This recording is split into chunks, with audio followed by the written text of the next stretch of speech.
as well as the odds that you will be stopped and issued an expensive speeding ticket.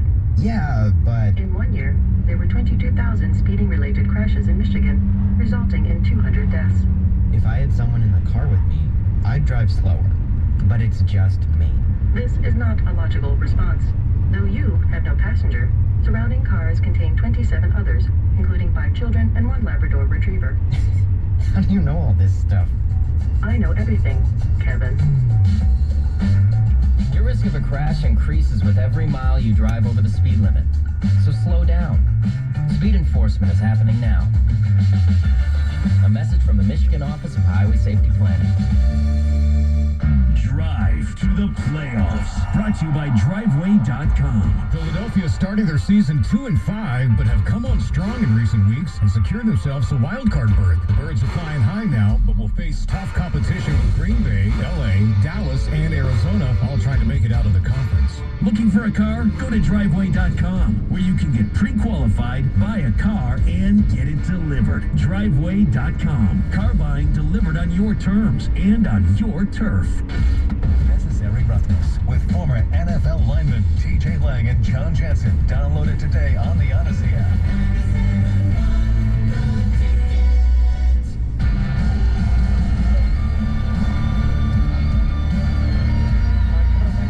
Weigh-in day for the guys at the station.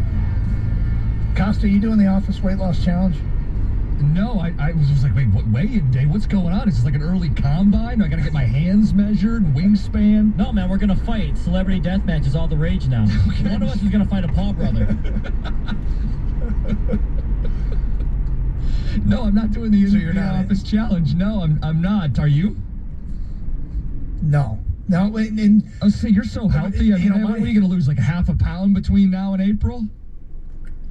The goal is I started pushing 214, which the most I've ever weighed was 216, and so January I clean up my act a little bit, and I'm already I started. Yeah, I know. I started. You guys can laugh all you want, but I'm getting down to playing weight, and you're in great shape. What are you talking about? No one in this office would make fun of the shape you're in, man. You're healthier than everyone here. What changes would you even make? You more kale? You can't eat more kale. Less red meat. Like, okay, well, you're already there. What do you? Even less red meat. Get on the bike and ride around a little bit. I'm just cutting back on the sugary snacks, that's all. Just cutting back on the sugary snacks. Use that TB12 method. I had it. No strawberries. I had a ton of sweet. Look, those brownies that my daughter made that we brought in for Evan, the candy cane brownies, I ate like half a pan of those things. So I'm getting probably trying 200, 205 is probably my weight. But anyway, it's not about me. Okay, did you weigh in yet? Yeah, I weighed in last night because it was gonna be heavier. In the morning you're dehydrated, the weight's down. So I weighed in last night, took a picture, and I was surprised. I thought it'd weigh more. A little upset. I didn't bulk up as much as I thought I could. Well, we'll get a full update on that. We'll get Evan in studio around 12:30. Evan's still gonna weigh in, Doug. Evan's. What's that? He's still gotta weigh in. He's weighing in today. Okay. He's got lunch on the way first. We'll get an update on that whole thing. He's in bulk up mode. He is trying to get himself fat. All right, let's get back to your phone calls. 248-539-9797. Yeah, Doug, you asked 3-3. Does this finish mean something to Lions fans? And then at the back of your mind, this whole number 1, number 2 pick, how does it sit with you? Let's go to Bill on a cell. Bill, you're on 97.1. Hi, guys. Bill, talk to us. Bill. Well, quick champ and chump. Champ with the Lions fans that were at the game yesterday. They were fantastic. It was loud. They were pumped. It was great. Just wanted to say that. Chump is the All-SEC championship game tonight. To quote a friend, I would rather shave my head with a cheese grater than watch that game. So I was going to ask, it was one of the things we were going to ask a little bit later on, Bill, and we'll give you your time, is whether or not you even want to see this game. Because I think it's a strong case that's probably inarguable. These are the two best teams, which is what we would like to see in a championship game. And yet, I think the fatigue for the rest of the country is like, I don't want to see these two teams play again. Yeah, that's how I feel. Exactly. I could talk to you about the SEC for a long time, but anyway, this finish the Lions had, I think it is somewhat significant because they did.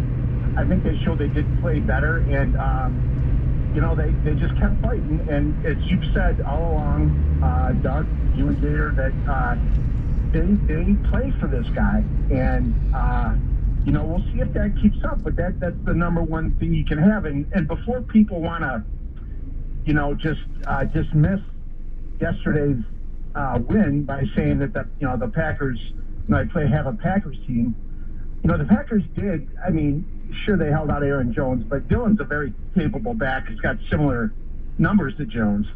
And they had their starters in for the whole first half. And Matt LaFleur, from what I heard from the broadcast, wanted them to play hard. He wanted them to focus, and he wanted that out of his people in the second half. And they had the whole team in the first half, and the Lions did lead at halftime, 17-13.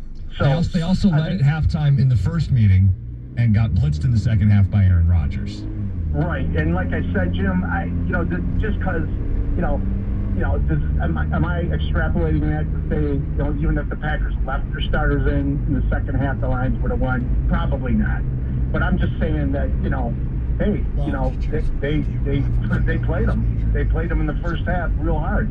After the opening drive that Green Bay put together, that had the look of it being a blowout at half. It wasn't that the Lions were leading. It wasn't the Lions were clearly going to win if they left the starters in. I go back to what I've said all along is they competed. They gave up a 13-play, 74-yard, 7-minute, and 18-second drive where Rodgers just was having his way, and that was their only touchdown with Aaron Rodgers at quarterback. Oh, no, they scored again and missed the extra point. My bad. Yeah, Lazard got both of them, but then, Rodgers didn't even take the knee at the end of the half. Let's go to Brian in Detroit. Get some of his thoughts. Brian, you're on 97.1. Hey, fellas, what's funny? Doug told me they was 3-3. Well, it was only a 6-game season, but I know it was a 17-game season. I never seen so much encouragement from a 3-win team. I never seen that type of stuff before. That's definitely a loser town attitude. They won 3 games. There's no positive you can get out of that.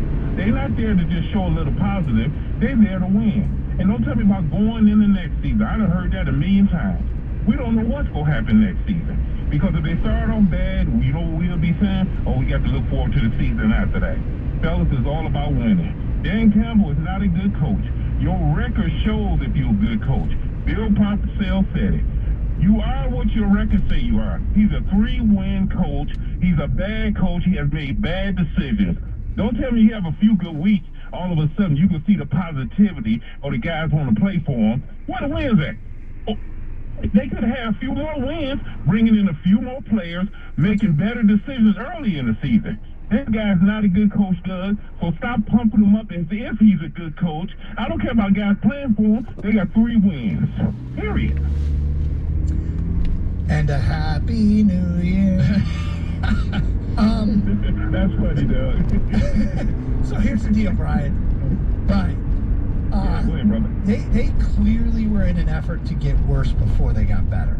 They didn't operate in the offseason like a team that was trying to get better. They ejected their 2 top receivers. They downgraded a quarterback for future assets. Starting route to 5775 North Lawns Road. They weren't saying, hey, we're trying to get worse, because here's the price then at the next one, turn left. so I can get back on track. At the light, turn left onto Pontiac Trail. To be great. They had the personnel we go to be straight. It's a bad roster. They had a bad result that got better as the season went on. And by the way, get on the freeway. Earlier I said get it's a very small hurdle I talked about them clearing. That's all. I'm not overstating it. I think you're overstating what I'm saying. No, listen. What I'm saying is, you just said it. They plan to be bad. You can't dig a hole and then get credit for getting out of it. You don't want to put yourself in that hole. But if it's part of a strategy to get better long term, you can absolutely give them credit for getting out of the hole. Okay, I can tell you this. They're not going to the playoff next year. We're going to be going in thinking about, maybe the season after that is our year. They need to, like I agree with Rico, and I really do. They need to get rid of this guy Perfect. right now and move on. Now I got you on track. A month on making some decent decisions does not cover what this season was. Good work. 13. Hey, Okay, don't overstate. Do not. All I'm asking is do not overstate what I'm saying.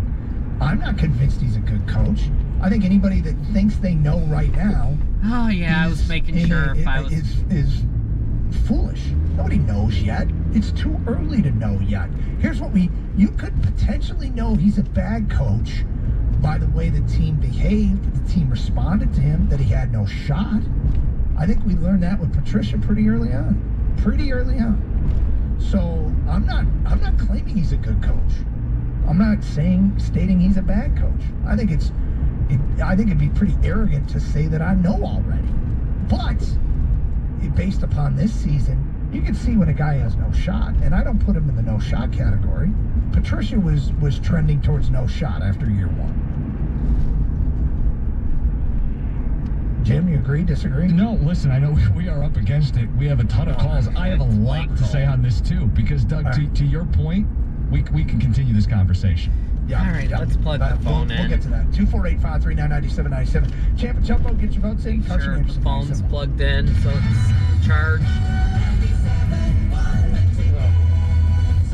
Eating 100 ice cream cones? Brain freeze. Oh, my head. Taking 100 roller coaster rides. Just leave it unplugged until it gets to 20. My stomach. But playing a new instant game with up to 100 times the winnings? Lucky. Oh my gosh. Introducing Lucky Multiplier from the Michigan Lottery. 5 tickets each with a multiplier that could